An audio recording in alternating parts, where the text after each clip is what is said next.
പരിമിതികൾ മറികടന്ന് ഭിന്നശേഷിക്കാരെ ചിറകുവിരിച്ച് പറക്കാൻ പഠിപ്പിക്കുന്ന ആദർശ് ചാരിറ്റബിൾ ട്രസ്റ്റ് പുതിയ ആശയത്തിന് തുടക്കം കുറിക്കുകയാണ്. ഭിന്നശേഷിക്കാർക്കായി ഒരു മുഴുവൻ സമയ കെയർ സെന്ററാണ് ലക്ഷ്യം. ഇതിനു മുന്നോടിയായി വെള്ളിയാഴ്ച ആദർശ് ഗീതാഞ്ജലി എന്ന പേരിൽ മധു ബാലകൃഷ്ണൻ നയിക്കുന്ന ഗാനസന്ധ്യയും സംഘടിപ്പിച്ചിട്ടുണ്ട്.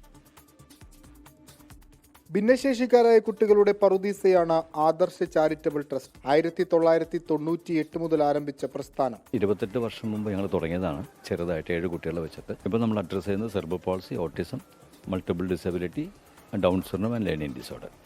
ഏതാണ്ട് 500 മുകളിൽ കുട്ടികളുണ്ട്. 6 മാസം മുതൽ അഡൽട്ട്ഹുഡ് വരെ എത്തിയ കുട്ടികളുണ്ട്. ഇങ്ങനൊരു പ്രോജക്റ്റ് നമ്മളെങ്കിലും കണ്ടിട്ടില്ല. 300 കുട്ടികൾ എന്നുള്ള ബൃഹത്തായ സംഭവം. അതിൽ തന്നെ 150 കുട്ടികൾക്ക് ഫ്രീ സർവീസാണ്, 150 കുട്ടികളുടെ പെയ്ഡായിട്ടുള്ളൂ. അപ്പോൾ ഇത്രയും ഒരു പ്രോജക്റ്റ് നമ്മൾ ആദ്യമായിട്ടാണ് നമ്മൾ വിഭാവനം ചെയ്യുന്നത്. നിലവിൽ 3 ഇടങ്ങളിലാണ് സ്ഥാപനങ്ങൾ പ്രവർത്തിക്കുന്നത്. ആദർശ് ചാരിറ്റബിൾ അടുത്ത ഘട്ടത്തിലേക്ക് നീങ്ങുകയാണ്.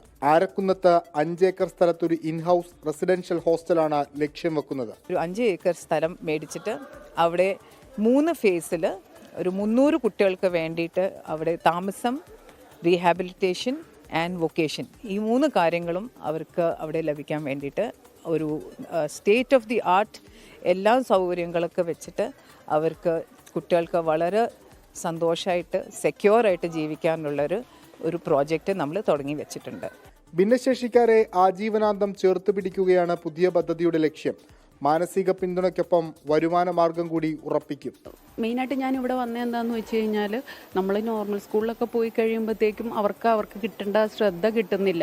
ഇവിടെ വന്നു കഴിഞ്ഞപ്പോഴത്തേക്കും ഞങ്ങൾക്ക് കുട്ടികൾക്ക് നല്ല ശ്രദ്ധ കിട്ടുന്നുണ്ട്.